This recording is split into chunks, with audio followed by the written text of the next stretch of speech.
You'll know when you have a wild woman. She'll practice her craft without boundaries. She is truly autonomous.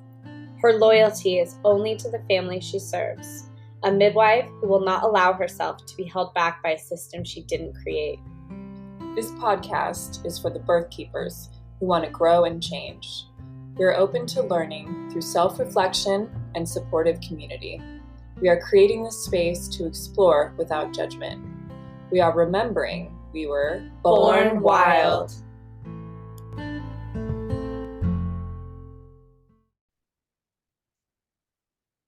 Hello, everyone. Welcome back to the Born Wild podcast. I'm one of your hosts, Sophia, and today I have with me Lori. And will you just take it over and introduce yourself to the listeners?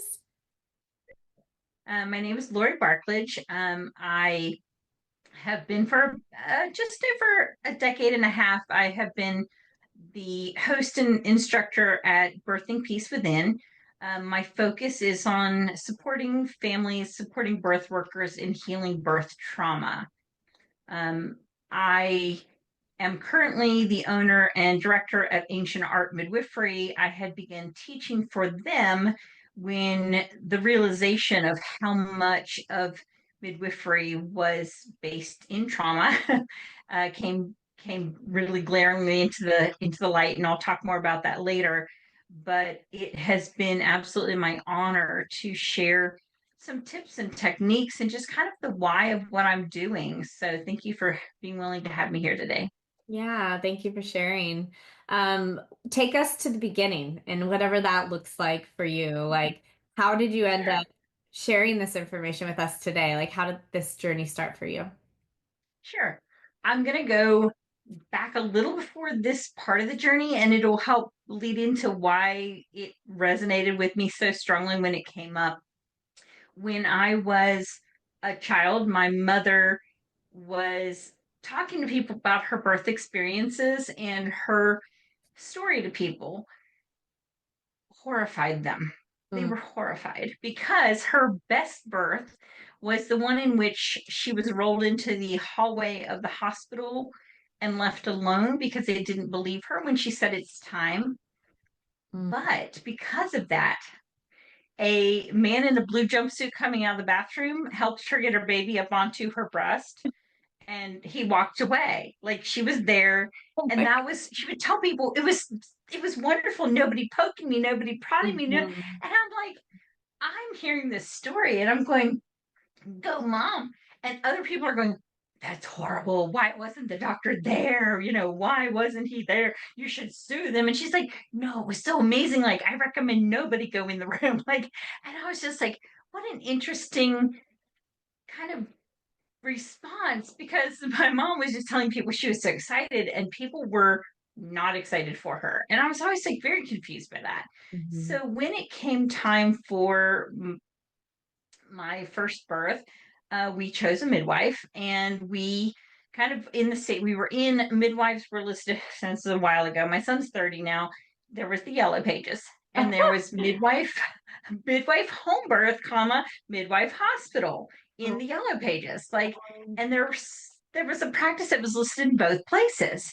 And I was like, okay, so that's kind of cool. So if we needed to go to the hospital, like, we have this option, but literally, like, I don't wanna.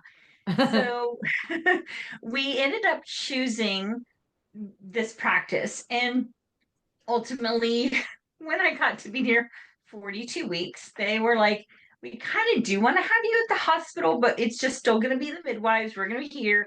The doctor's like on call for us, but like, you're still going to have your home birth, just going to be in the hospital. And it made sense to me at the time. I did not yet understand the protocols of hospitals and how they override the best intentions. Yeah. And agreed to have a home birth in the hospital. One of the things that's a core piece of why I came back to what I'm doing now is because for that birth, I had a pretty amazing birth while squatting, had the birth that I thought I was going to have at home. But at 40 minutes after my baby was brought out onto my belly, no placenta had come yet. And at exactly 40 minutes, the doctor said, you got to get it out. It's time. You have to get it out. And so they tried a few things. They tried traction, which made things start bleeding profusely. And there was no bleeding, nothing was going on, no bad things were happening. And I was just kind of hanging out, like, oh, I got my baby, and I'm just like not even paying attention. Um, and they tried traction, made me bleed a lot. They gave me a shot of pit, which closed down everything completely, and I now have a retained placenta that's squirting blood. So at this point, the doctor has to rush through rush hour traffic while I'm bleeding out and try to save me from the thing that they did to me. For everyone who can't see because it's a podcast, Lori did air quotes. Oh, I'm doing quotes. Yeah, save me, quote unquote, save me there. I'll try and remember that, the quote unquote. Anyway, they tried to save me for the thing they had done to me. And, I got a lot of gosh, it was a good thing we were in the hospital. I'm like, I don't know about that. Like, I feel like I wouldn't maybe have ended up there, but I was also like, I'm busy, I'm distracted. And part of the piece that I guess I left off of this is that at the time, I was a midwifery student. So as I had gone through pregnancy and getting ready for birth, I thought, my gosh, I love what they're doing here. I want to learn more about this. This seems so amazing compared to my friends who were also going through, we were all in our late 20s. We were like lots of babies being born. Mm-hmm. And the experiences I was hearing weren't great. And this would have been in the very late 80s, early 90s. So when I, within a few weeks, was talking to back up a little bit. The doctor came, he did a DNC. I ended up, after 3 units of packed red cells, I had a hemoglobin of 6. So in the meantime, I had a pretty bad day, flatlined. They beat me back. They gave me blood. It was a good thing I was in the hospital so they could save me, right? So I was like, that's not what I thought. I had this amazing, beautiful birth followed by all hell breaking loose. Mm-hmm. So filed that away for later. But at the same time, as a midwifery student, I was talking to the midwives in the area because they were kind of excited. I'm sure you've seen like people are like, oh my gosh, I want to do what you do. And they tell you about stuff. I learned that for that doctor, 40 minutes is the point at which his client the week before had an embolism. Mm. So the realization that he was treating the person last week Mm-hmm. was just kind of like in my back of my mind. Like, well, he wasn't even looking at me. Like I wasn't bleeding. Nothing bad was happening. We were just hanging out. Mm-hmm. And like, why did this have to happen this way? So that little piece was in there. And I went on to have another birth in a different state, moved at 36 weeks pregnant, found out, oh, you can't do that here. I'm like, you can't tell me what I can't do. Like, this is ridiculous. So, long story short, I did end up with an OB who said, absolutely, you can have a home birth in the hospital. I'm like, I've heard this before, but also I'm going to get a doula. So, in this situation, I get a doula. I get to the hospital. The baby's born like before the doula can ever get there. My claim to fame was in moving to Charlotte, North Carolina. I effected change in the hospital within the first few weeks I moved here because when they wouldn't get the squat bar out and kept wanting to force an internal on me, I locked myself in the bathroom. So to fix that, they removed all the locks from the bathroom doors within 2 weeks of my giving birth there. So I got to hear about that. Like, great, that's not at all what I was trying to accomplish here. But now people can't even lock themselves away because I kept saying, if the squat bar is not on the thing, I'm not coming out. No. And I was laboring on the toilet, which, oh my God, it felt so good. Right. So I'm on the toilet and she keeps saying, I have to check you. I'm like, don't touch me.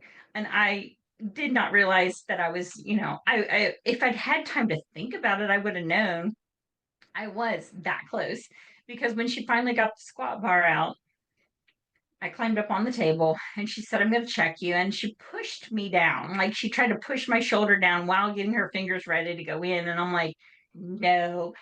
And I may have kicked a nurse. So that also gave me some resistance. And the baby was born while I was standing on the end of the table. I hadn't even laid all the way back yet. So again, why was I there? This is Yeah. ridiculous. They had I'm not red doing that flags again. all over your chart. Well, yes. Number one, like nobody's ever going to let me back in the hospital because they're like, doesn't respect authority, won't lay down when I tell her to, won't let me invade her body when I say it's time. And literally, I had been told by the obstetrician that I hired. Piece I left out was that I called 39 offices when I moved to town, 36 weeks pregnant, and I said, hey, we were planning a home birth because I was going to home birth with that same midwife. And I'm like, if I can't find what I want, I'll go back home to my former home and stay with a friend and have my baby there. I don't really want to do that because then I got to drive back down to North Carolina and that sounds terrible. Right. But when I had this OB who said, you don't have to have internals, blah, blah, blah, he had convinced me. And I still know he is, this many years later, he's still one of the most home birth friendly obstetricians in the area, but he assured me that he would be hands off. Well, yeah, he's hands off by not showing up like till the baby's crowning. But the hospital policy, again, the hospital policy had this nurse saying, I have to check you now. And I'm like, so the reason that all of that kind of to pull it back into how that led to where I am now is I just determined for my third pregnancy, I'm not even going to go there, right? So that was a pretty simple choice by then. I'm like, I was slower than I gave myself credit. I'm like, I'm smarter than this. Why did I do this again? And my midwife was arrested right before my baby was due. Now, I'm in a state where it's not legal, so that makes sense. But also, I had picked up my midwifery studies again, and I realized a thing about myself that being in these different hospital settings taught me is I would be the one to get arrested for sure, because I'm not going to just walk away. I'm not going to abandon somebody. I'm not going to, their choices would be of the utmost importance, and it wouldn't matter what protocols were for the state. So I'm like, I can't be the one because I may have large breasts, but I can only reach them so far. And nursing my baby through the bars would be really hard. So I got to step back for a while. Like, I can't do this right this second. I got to step back, right? So that's a really kind of a shortened version of why I kind of stepped away from midwifery for a little while. I was like, okay, I'm still very interested in this. And simultaneously, I had married while my husband was in the military. I'd married someone who was really struggling. And we started trying to do some research into how can we help with some of this trauma, some of the trauma that was really affecting our entire family. We thought also that my child's incredible allergies probably were related, which is it's a bit of a long story of its own, but we found that as we were healing our traumas, the allergies were resolving as well. So that was kind of like a fascinating piece of our total load was so great that the allergies were a huge problem. So starting because of the trauma piece and because of the allergy piece, I started working with this absolutely lovely woman, and her goal was to get the trauma healing work that she had been doing to the soldiers. So, one of the programs they were working with was the Wounded Warrior Program. So, they began working with the Wounded Warrior Program, and I became a certified professional through her program, and then I became a trainer, and I began training her trainers. So, this would have all been 2000. I'd started working with her in 98 as a client. And then by 2004, 2005, I became a trainer for her. And I was working with her for up until 2015 or so. When in the meantime, let me go back to midwifery. My kid is old enough at about 12 years old. I thought by the time I finish midwifery school, my child will understand why I'm in jail if that happens, right? So they're old enough to understand that now. So I'm going back to it. Now they'll be proud of you. Now they can understand why I'm fighting for their rights, right? And so I was like, okay. And I had by that time, I had family nearby. I was like, they would be okay. You know what I mean? I was like, I've been doing this trauma healing thing. I want to go back to midwifery. And I realized at the time there were some tools, obviously, that I had used, because one of the things that when I was doing the trauma healing, as you're doing your own work, these things come up that you need to really work on. And one of those for me was the way that all of the trauma-based protocols that were causing trauma because of the trauma of the doctor losing someone, they had to traumatize me for their protocol, and just realizing that that was kind of what that cycle was like. That's really weird. And then the fear that I was seeing in our community, because when you have midwives arrested in the area, everybody kind of panics, right? Mm-hmm. And we were seeing a lot of people say, well, if you do it with me, you have to do it this way, and you have to do it that way, and you have to go concurrent care, and you have to go to the OB, and then you don't tell them you're going to have home birth. And I'm like, oh my gosh, we're like really traumatizing people here. So I went to, with that kind of as a nebulous thought, I went to a midwifery conference, and that one happened to be the Trust Birth Conference with Carla Hartley. I don't know if anybody in your listening group had the opportunity to attend one of those. They happened from 2008 to 2013.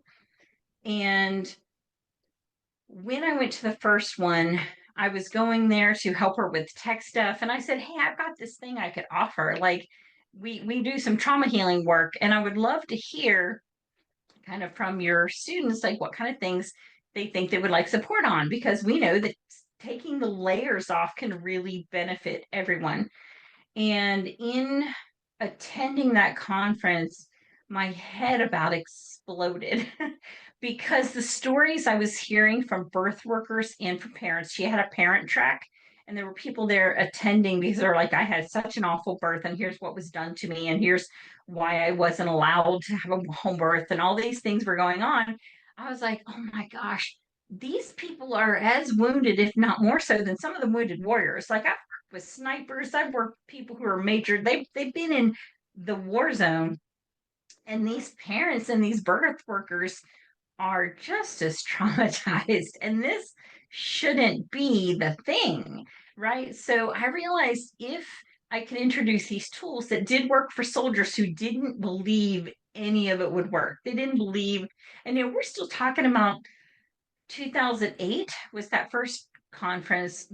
In 2008, really the understanding of our triggers and things weren't as well known, but already my mentor was talking about epigenetic traumas and triggers and how we can unpack those. And this stuff was being talked about, which sounds normal everyday stuff now, but it was really pretty wild back then. Mm-hmm.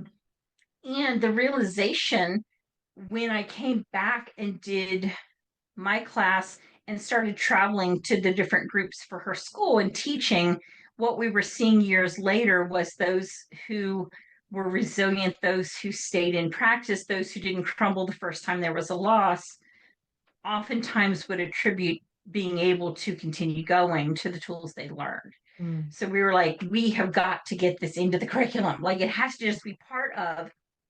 And at the time, I was even saying, I would rather have someone who's watched 2 YouTube videos and isn't afraid of birth with somebody than someone who knows everything and is terrified. Mm-hmm. Like, to me, the energy in the room was so, so different when you have that fear and the understanding that the protocol, every protocol that is known to hospital and most midwifery practices, to be fair, are trauma based. Something happened. Now I have to make all the people that see me do this other thing because I'm traumatized. Like, I need them all to keep a food log. I need them all to do this thing. I need them all to have an ultrasound. I need to know if they're placenta previa. Like, I need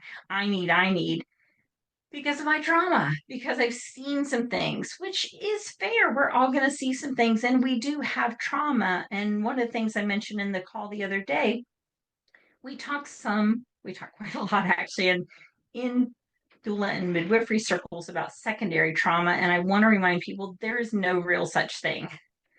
If a story hurts your heart, if it hurts you, it is primary trauma because something in you is being triggered by that, but it's not the trigger that's the issue.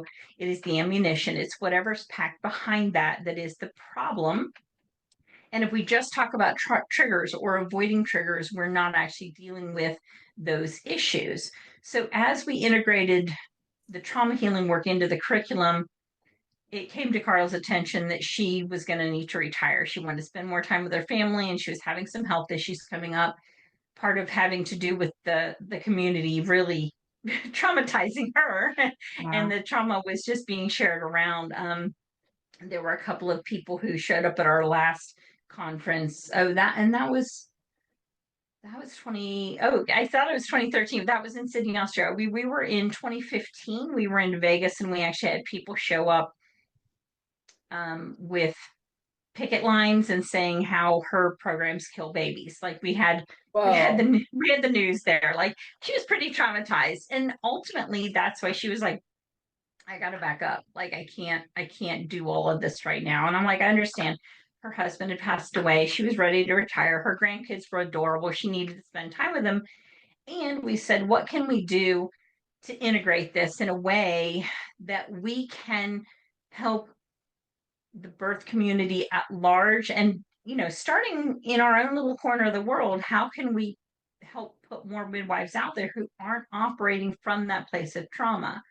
Because every time you have a student who is traumatized, I'm just going to say it, who's traumatized by their midwifery training, you cannot expect them to go out into the community and not freaking traumatize people, because the energy around the control and the fear and the control and the fear and the fear and the control in the midwifery world is cranking out students who are beholden to uphold their trauma. They are beholden to keeping their triggers from being triggered. They're beholden to not getting in trouble with the law. They are absolutely beholden to their traumas because they're steeped in them. They can't even recognize that the reason they practice how they practice is because of the traumas. So one of the ways to know if someone is traumatized around birth is that they have opinions on how someone else should give birth.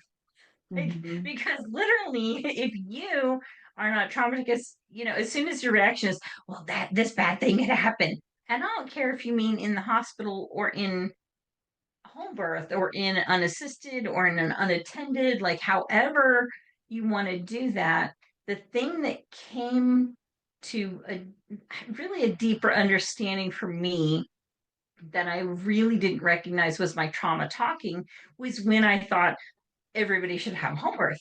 Everybody should have a doula. Everybody should have a whatever. And in working with people, as I started doing more trauma healing work for families outside of the midwifery community, because of course everybody in the midwifery community agreed with me that we needed less hospital births, right? So Lori, can I stop you? Because that's such a great point, because sometimes you might think that your trauma, like if you have trauma and then you are carrying that on to somebody else, you would make them do more interventions and more screening and more, but somebody else's trauma could make them want to pull back and do less and less. And you have this pendulum where people are terrified and so they go to the hospital, and then people are terrified of the hospital, so they're like free birthing or whatever it is. And it's like, how can we find this middle ground where our traumas aren't dictating where and how we birth? For sure. So one of the pieces of that is that we don't know people's trauma. Even if we think we know their trauma, you can work with someone directly for years, weeks at a time, and still not know all of their traumas. And one of the things that I found interesting in working with families through multiple births and through finding all these traumas and working with some people monthly and for long periods of time, and realizing when her third birth, she chose a cesarean scheduled on a Thursday at 1:00. Part of my brain was going, like, right? I was like, this is the opposite of what I was trying to empower you. And a realization when we were debriefing, and she was like, oh my God, that was the most amazing thing. I said what I needed and it happened and the support was there. And I had the realization working with her and talking with her, we don't know how many generations since a woman in her family was able to say, I want this done to me at this time with my own choice when I said so because I said so. Mhm. And you cannot comprehend how important that might be if you are thinking you have to stop her from having a scheduled cesarean. There's no reason. And realizing if there was no reason, she probably wouldn't be scheduling it. Now, there is the point that she could be scheduling it because she is traumatized. But in this situation, and in many situations I saw, there were people who, as you said, were terrified to be at home because either they had a really awful experience or someone they knew had an awful experience, or even just movies had convinced them that it was terrifying. Yes, am I sad that they don't know better, haven't had better experiences? Of course, but I can't take someone who is actually scared of being at home and put them at home and say, it's best for you. I know it's best for you. You'll thank me later. That is a disservice to her. That's infantilizing her, first of all. Like, we can't know what's better for somebody. What we can do is be beside this whole family, because it's the whole family's thing, too. How many people do you know who want a certain way of birth and their partner says, I'm too scared? Like, Mhm. that's contagious too. Like, it's not a one layer thing. It's not cesarean equal bad, home birth equal good, midwife equal good, doctor equal bad. No, it's not that simple because it is so specific. And one of the things that a lot of birth workers for many, many years have really been from a privileged class, because if you could afford to choose to have someone at your house, you had a home where you could give birth. First of all, you had a team, or you were able to rent a tub, or you were just able to take the time, like whatever. There was a very privileged point of view that was teaching us all about how it should be. And none of that was acknowledging the fact that there are people who are going to birth better in the hospital. And ideally, they won't be more traumatized. And you've heard people say they had a great hospital birth. Now, I might be looking at it, and I've done this as a support person. I'm like, that was awful. That Yeah. was awful. Yeah. If only they And I'm like, oh knew. my God, it was so amazing. And I felt so loved. And like, so when the nurse came in and said, man, I was proud of you a minute ago, but now you're whining like a baby. Like, that didn't traumatize you because I was about to go off. Yeah. Right? Yeah. Like, Yeah. but for real, she was feeling more comfortable there. Taking her home not have helped her. Right. And Yeah, at the I same, mean, you can't, oh, go ahead. like, everybody in the room will have their own experiences. Like, I remember being at a birth that I thought was just gorgeous. Just like to witness it, it was one of the most beautiful experiences. And to hear her talk about it after and talk about how like traumatized she felt from like the pain she was having in her back. And, I remember being like, whoa, you can't assume either way that, how somebody's experiences until they tell you. Right. Yeah. Yeah. Definitely. Well, and sometimes they don't know how to unpack it either, because when I was getting those messages, it's a good thing you were in the hospital. It's a good thing you were in the hospital. It's a good thing you were in the hospital. Like, that could have programmed me. And there were days when it was a little scary. And I was so grateful when I went to midwives and I said, okay, I totally hemorrhaged and I flatlined and stuff, but I want to do this at home. And here's why I believe that I flatlined. Like, I believe this was iatrogenic. I don't believe that this was something that my body's like, oh, you're a bleeder or whatever. I think it's important that we understand ourselves and our own fears around it, because if I believed that I was safer in the hospital, then I probably am. Like, even if to the outsider it doesn't look like it, and even though those of us who are more experienced with the systemic issues inherent in the hospital system and the way that every single bit of it is set up for trauma, again, unless you have someone who's able, with the energy they have, with the support they have, with the information they have, if they don't have the resources, like if they don't have all those things, they can't make a different decision. And our wanting to put that on them is not okay. Likewise, if people are choosing an unassisted or an unattended birth, but they don't actually want to. That's like the worst possible scenario. Like, I am so tickled when somebody's like, I know that we can do this. We have a family birth. We're going to do all these things because we couldn't find a midwife. We couldn't find a doctor. We couldn't find it. I'm like, oh, so you would have wanted somebody to support you, but you can't find somebody. Mm-hmm. Or you were betrayed by someone previously when they told you you would have these things. I'm like, for me, having the doctor tell me, oh, you can have totally hands off in the hospital, and then being betrayed by this nurse who, I didn't know how nurses, because I hadn't had a hospital birth before in that way. I did not understand. And what I found in working with families over and over and over again, the betrayal was the piece that was the most traumatic. If they go into the hospital going, this doctor has like a 50% cesarean rate, so I'm probably going to end up with a cesarean, and then they do, they're not like, oh no, I was promised I'd never have one, Mm-hmm. And there are hospital systems that have taken that to the extreme, and that's where I can fight with the evidence-based people. I adore some of the work they're doing. And when you're taking evidence-based and you're measuring it against birth in captivity, and you're measuring and trying to find out what would actually be happening here, well, you don't know because you started with birth in captivity as your baseline. So you already are being stupid. Like, don't do that. Like, you're not actually comparing what could be possible. And what we end up doing is comparing those things. So I had a hospital administrator tell me one time, as I was trying to tell her, I was like, no, like, how can we help the people in your hospital understand that all your protocols are not only based in trauma, but they perpetuate trauma? He's like, well, what we found that lessens trauma was to have 40 different OBs, and you just see the one you're going to see when you show up. You never see the same one twice because people were feeling so bad about not getting their midwife that we just took that out of the equation.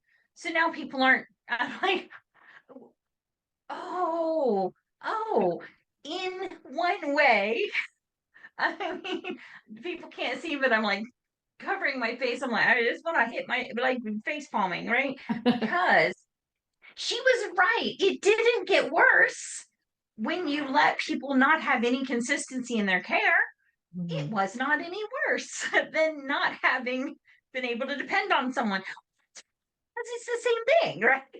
And so you've got to understand, where did the baseline start in order to have a comparison. And the problem we have right now in the birth world in general, I'm talking about unassisted, unattended, wild birthing, free birthing, midwife birthing, hospital birthing. Our protocols and our expectations are 95% based on trauma. So we don't even really know what's possible unless we can get that trauma out of the way. Yeah. And that is where my passion for really introducing people to ways to pull those layers away and helping them really dig deep and find out, why is that protocol in place? Oh, because this happened. Okay, but how often does it happen?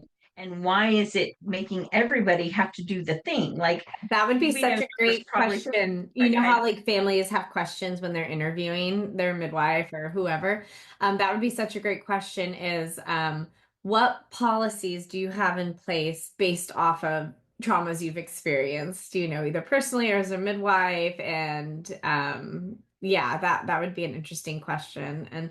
And there are a lot of different people who listen to this podcast, birth workers and also families. So I'd love if you could touch base on like if you're a birth worker and have trauma, and also if you're a parent and have trauma, and is it different, like working through it, or is it pretty much like the same steps that you would recommend?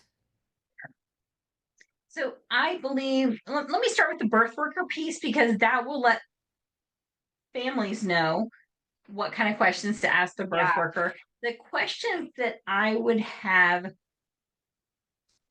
is, if the birth worker, for example, says, I don't do hospitals, I don't support people in the hospital, I don't support, what are the things that are deal breakers for that birth worker? Hmm. And if they say there's deal breakers, why? Mhm. And I I want people to understand there's a difference between a birth worker saying, and let me just pick doulas because doulas do have access to a lot of hospitals in this area, and they also attend a lot of births. Okay. So if you have a doula who says, I no longer work at this specific hospital. Okay, now I have follow-up questions. Mm-hmm. Is the politics at that hospital the issue? Is the way that they treat the people that come there, are they hostile towards families having their own support person? Like, why don't you go to the hospital? And this is one of the things that I have a little cutesy name for it. It's not very fun, but it's cutesy. Is the why fours. And I ask why 4 times. Okay. Oh, you don't go to the hospital? Why? Because of this thing. Oh, why? Oh, because of this and this.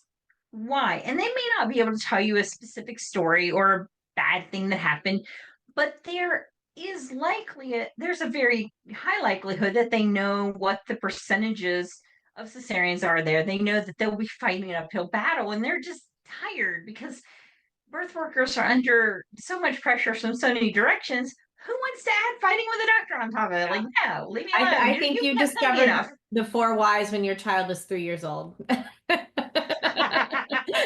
that the age? Why? Why? It really is, though, because if you can honestly answer each of those whys, it usually takes 4. Every now and again, I can hit it in 3, but when I'm working with a client, I'm like, okay, why was that important? And then we answer the why for that. And by the time you get to that 4th one, sometimes the 3rd one, if someone's really astute, really paying attention, but by the 4th time, they generally can get down to that core piece of the why is I would be afraid for you in that hospital. Mm-hmm. Or is it because they have made enemies? And I'm using air quotes again. Mm-hmm. If it's because they believe they've made enemies, is it because they advocate for their client? Is it because they came in and were told, you told me you didn't want Pitocin, and I came in and you're on a drip. And the nurse says, oh, that's not Pitocin, that's synthetic oxytocin, which is an actual story that I had Wow. relayed to me. And they were like, and the doula was chastised for going up against the nurse. Mm-hmm. And I'm like, yeah, that's a really valid reason. And it's not just because they were traumatized, which they were, because that's a really awful betrayal. At the same time, that doula knowing that that hospital was not interested in working with doulas is an important piece of information. So for the family and for the birth worker, those are kind of can lead you down those same directions. The other thing would be is why does a family and why does a birth worker want to be in a specific location? If a family, like all their friends are going there, why are all the friends going there? Is it because it's their insurance is covering it? Is it because their families in the area have all said, don't do it at home, you're going to kill your baby? Or they're going to actively sit by and try and call the cops when you're giving birth? Because that has happened too. Like, what are the things that'll happen? And one of the things that I think is important for people to really ask that why is in figuring out why they're asking the questions they're asking. Because number one, every midwife has pretty much heard the first question is, well, what kind of malpractice insurance do you have? All of a sudden they're like, whoa, okay. So your why is very different than the why that I'm practicing. Mm-hmm. And it's not that I don't think that if something were to go really sideways, that I think that nobody should be responsible. But at the same time, we have a shared responsibility in our ideal situation. And your question is a big red flag for me. Mm-hmm. And then turning around and them saying, well, you just have to know who. Okay, what are you going to do with that information? The same reasons that we would ask why a midwifer requires someone in their practice to have, oh, you must have concurrent care or you must go have this scan. I met with someone absolutely dear family, and they said, we just had we're having a home birth, but we had a mandatory scan that we had to go do. And they saw some things. And like, we don't know what to do. And so we really just sat and we did those whys. I'm like, Why do they want to send you? Well, they saw some things. They want us to have a high level ultrasound. Okay, what's going to happen? Like, what can they do about it? Why do they want this? Well, they're afraid they saw a thing. Well, right, but why do they want you to have it? They want you to have it because they want to have you have a hospital. Like, what is their why? And I really feel like in those situations, and, and back up, in this situation, they chose to not do further testing. They understood what they were seeing and they were correct. And there was a trisomy 18 issue, and the baby was probably not going to make it. And they had an absolutely amazing home birth with the knowledge that they were going to just be with their baby as long as they could.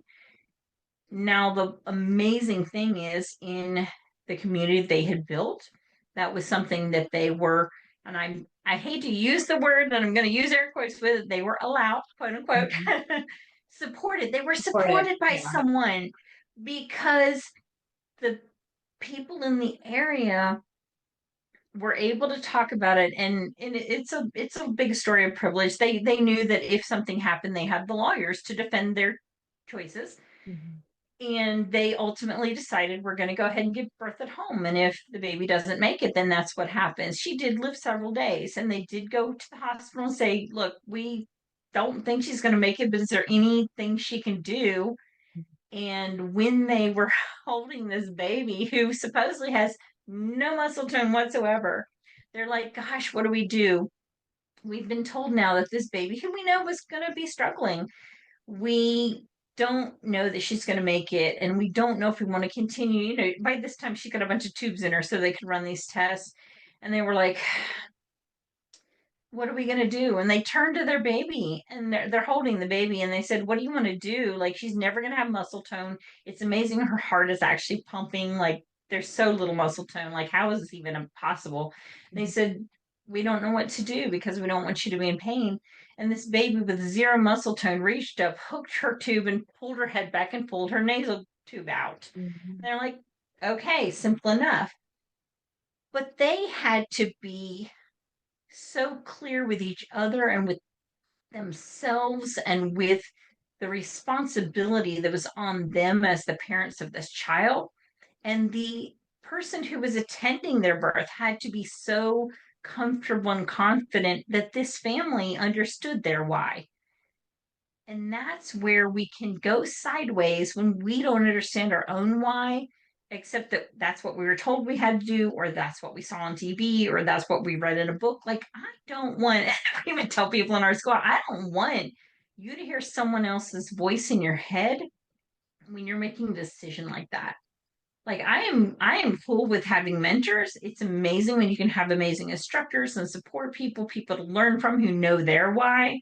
But if at the end of the day you don't have your own voice in your head telling you the why, the all four of them, like, if you don't know those why, you may very well be operating out of a place of trauma. And if you have those whys, you may just be saying, no, because I hate it in the hospital. Like, the smells, the sounds, the everything that traumatized me so bad. Like, for a long, long time after my first hospital birth, I thought, I don't ever want to go in a hospital again. Just smells trigger things. All these things trigger stuff. And again, I took some time off of doing hospital births. I had a partial molar pregnancy in 2001, and for when my baby died, and we tried everything to go into labor and have this baby born without a D&C, and all of the molar tissue was becoming invasive. And we ultimately decided that we were going to prep me for a hysterectomy, but try a D&C. They rolled me into the hallway of the labor and delivery ward. And that took a long time before I could go back in, because laying there knowing that my baby was not going to be born alive, and hearing new families and seeing moms walking the halls with their poles and all the things. And I thought, the things we do. So the doctor that first tended to me, why was he at work a week later operating out of fear? Mm-hmm. Why was he in a situation where he was expected to be back at work. But not only that, but why hadn't he had the support to understand that just because one person died at 40 minutes doesn't mean everybody automatically dies at 40 minutes. You can always try and kill him, but it's not, it wasn't as on purpose, and it wasn't a conscious choice on his situation. It was that he really and truly, his everything in his body says, I can't let her go past 40 minutes. He just couldn't. And I understand that. And I had that same knowing after my partial molar pregnancy. I could not myself support someone in the hospital. And I thought that it only fair to tell people I'm not attending any hospital births right now. And there was some time where I couldn't, and then there was a time when I could again. But there were times for a couple of years, honestly, because I thought I would be so obsessed with my own fears and upsettedness, all the smells, all the sounds, all the everything that's going to trigger me. I won't be able to support this person well, and that also takes a level of being able to, number one, I had tools. I was using every tool I'd ever learned. And this was well into my journey with the trauma healing work. And oh my gosh, I used every single tool I'd ever learned. And then I learned some new ones just trying to work through, because it was a huge learning curve for me. Because, okay, I'm going to tell you something that it seems to be a secret in some circles, but you can eat organically and do your yoga and do everything right, and your baby can still die. Did you know that? Like, I really and truly at the time, and I would not have been able to say it out loud right then, but I knew that I had done everything right. Baby shouldn't be dying. That wasn't fair. I did everything right. I wanted this baby.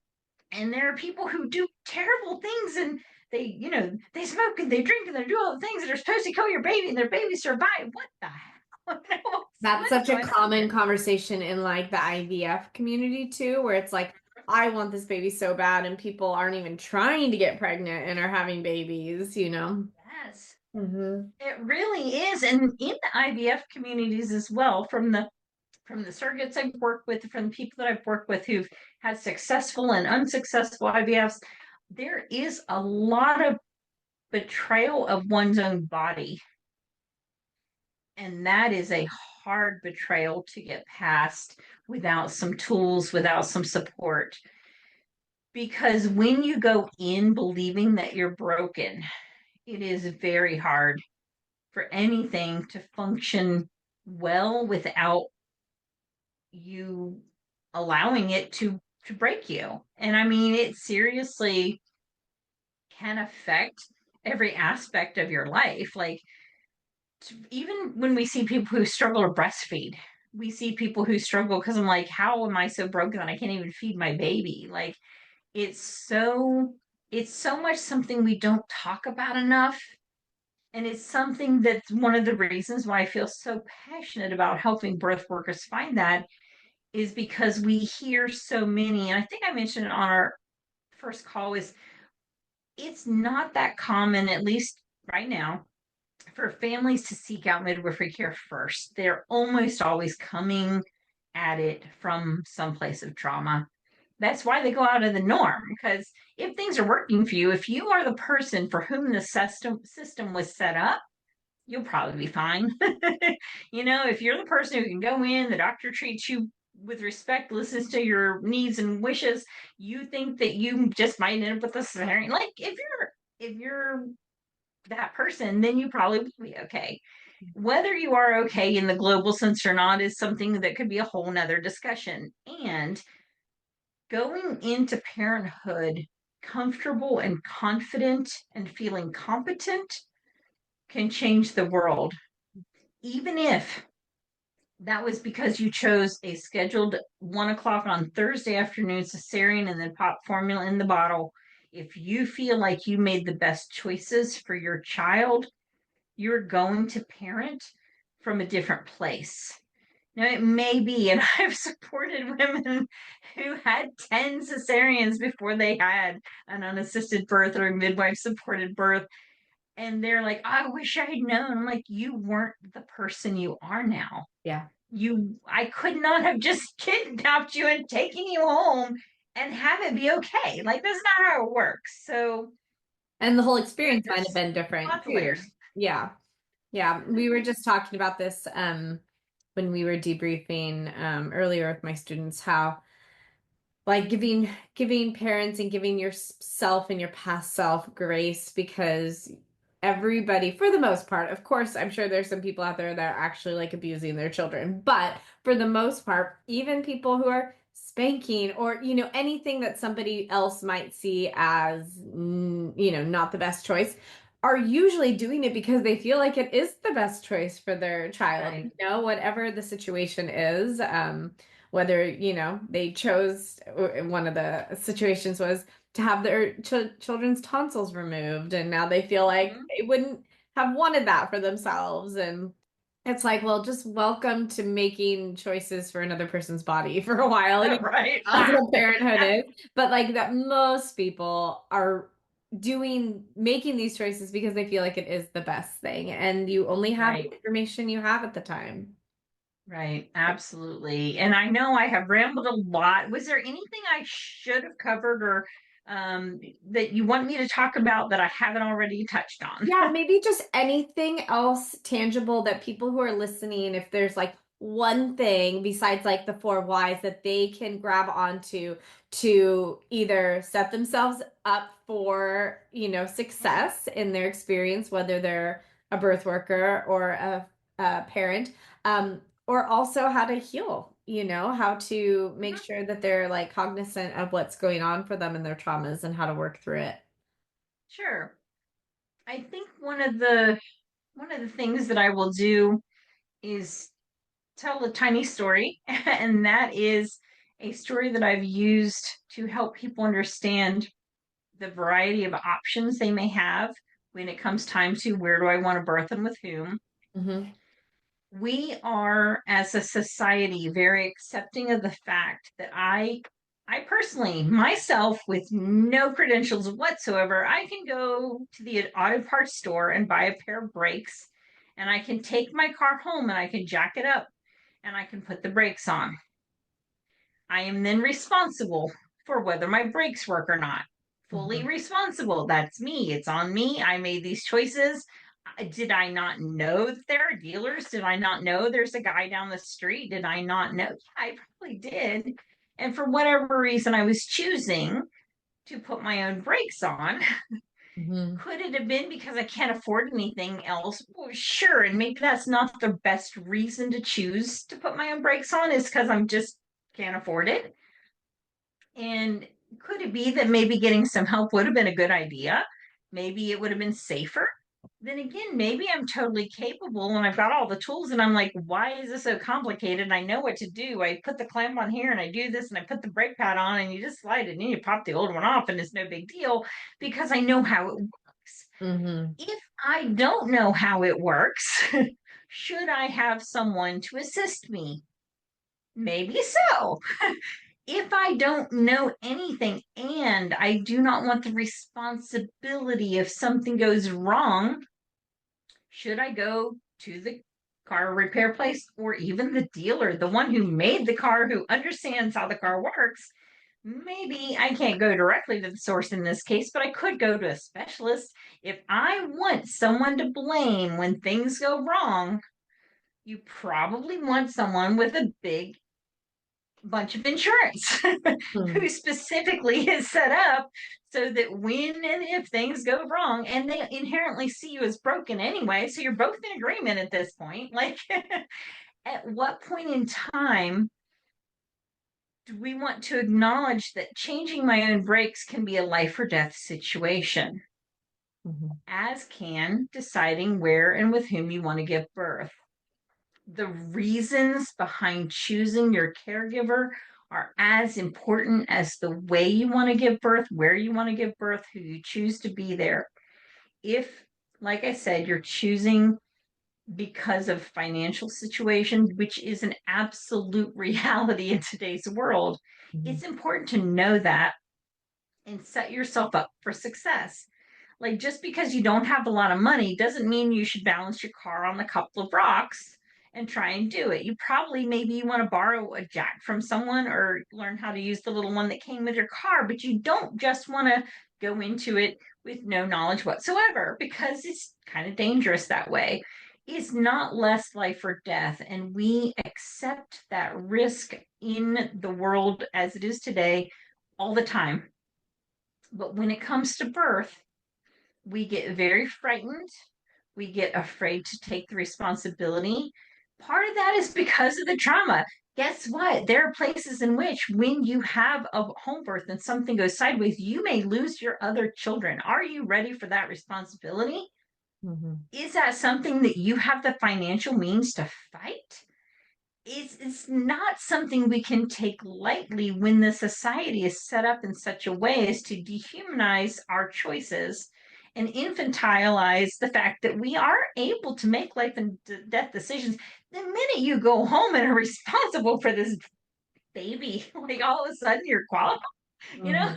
And there are people who take it to an extreme and they run to the doctor for every little thing and they don't feel they're qualified, and that's got its own trauma involved. And I think one of the things that you can do the best for yourself is in understanding what is your relationship with yourself if something went sideways. What is your relationship with your partner? Is one of them going to be, you should never have done that, you are the fault for this baby having an illness or having death or having something else happen that is out of our control and sometimes happens even in the hospital? Mm-hmm. Are we as a couple strong enough that we can do this together? Have we talked about what are the possible repercussions, or are we coming from a place of trauma because my mother-in-law says that I'm killing the baby? Like, there's so many layers we can go into them.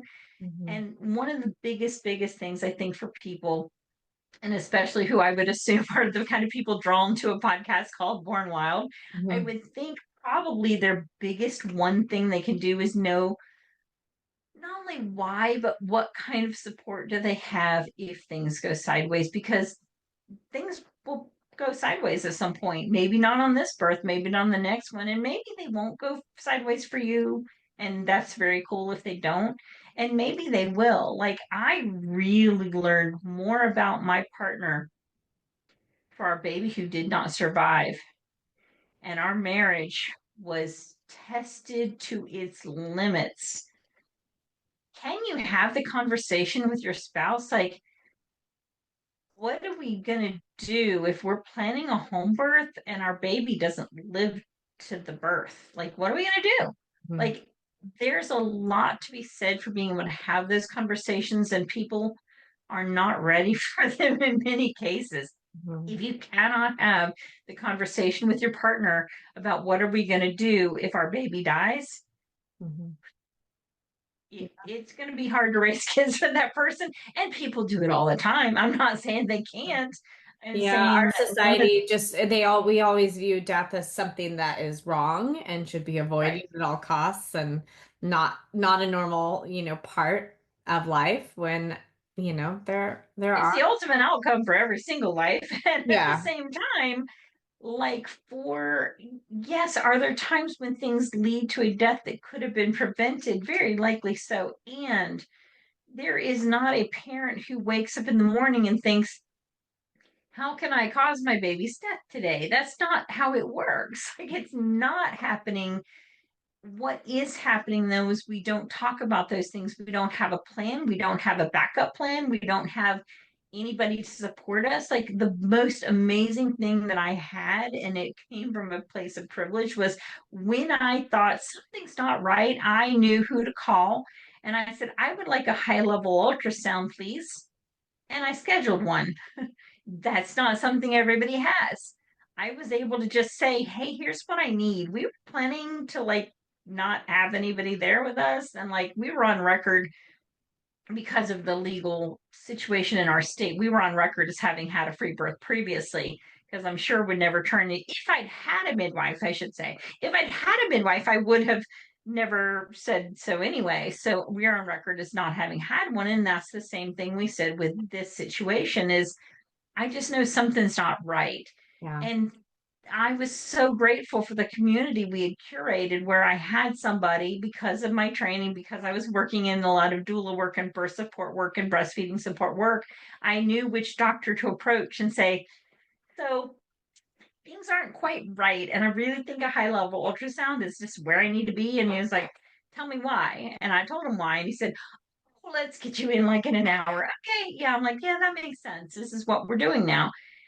In my ideal situation, that would be how our birthing family support groups work, where we could let people do what they needed to do. And if they needed a person who knows how to work the sonogram machine or a person who knows how to do a surgery, like, can we just go and say, hey, we could really use this kind of level of assistance now, the same way. And I use breaks as one, and the other one, and I can let you go because I know we're running out of time. The other one is when I talk about birth being like breathing.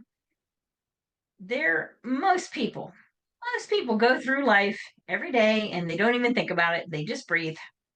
And sometimes, like with the pollen in the southeast today, some people are struggling to breathe a little bit. Some of them are wearing masks, some are using eucalyptus, some are using their oils, some are diffusing things, some are whatever. They've got a level of intervention so they can breathe better. Sometimes their neighbor says, try a humidifier, try a dehumidifier, whatever.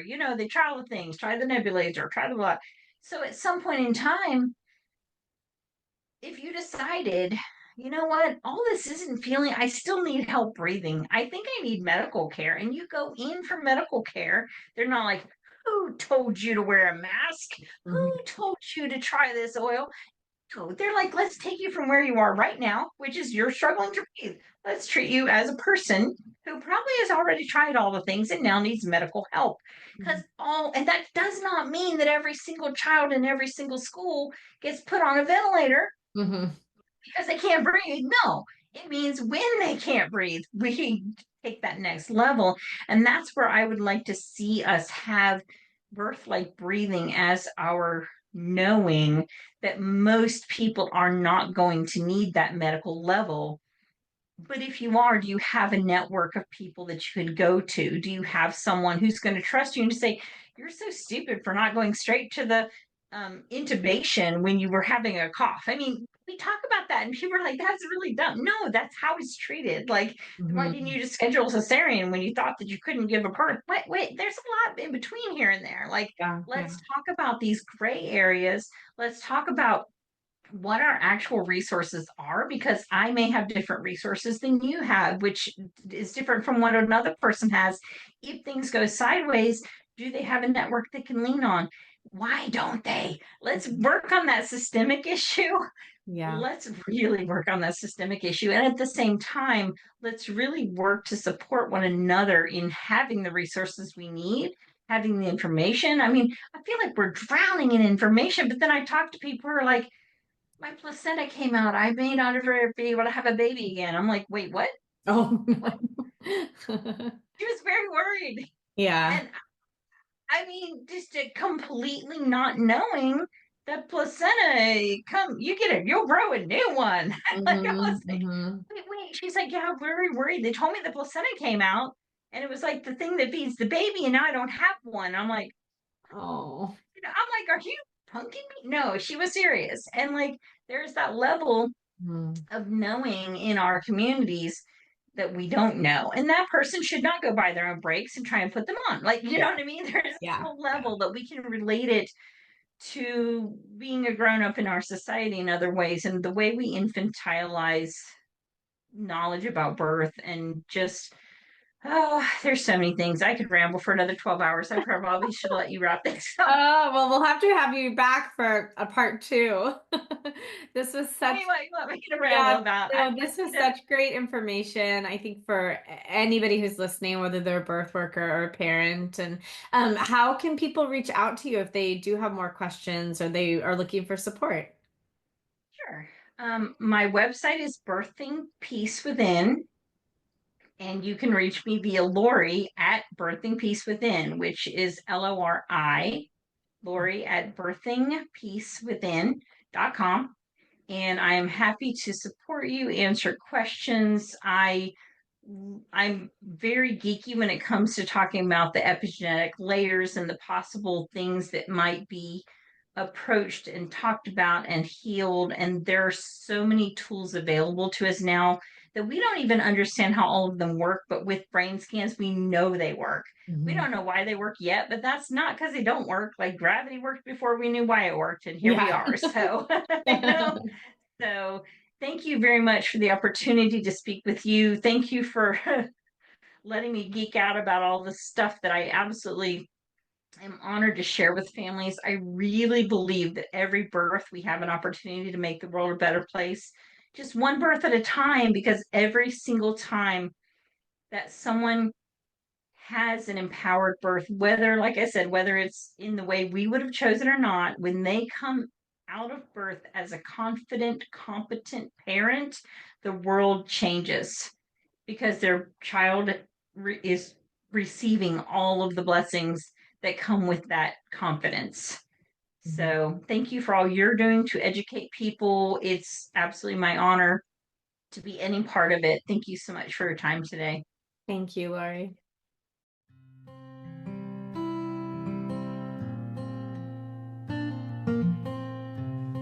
Thanks everybody for listening. You can find us at Born Wild Podcast on Instagram.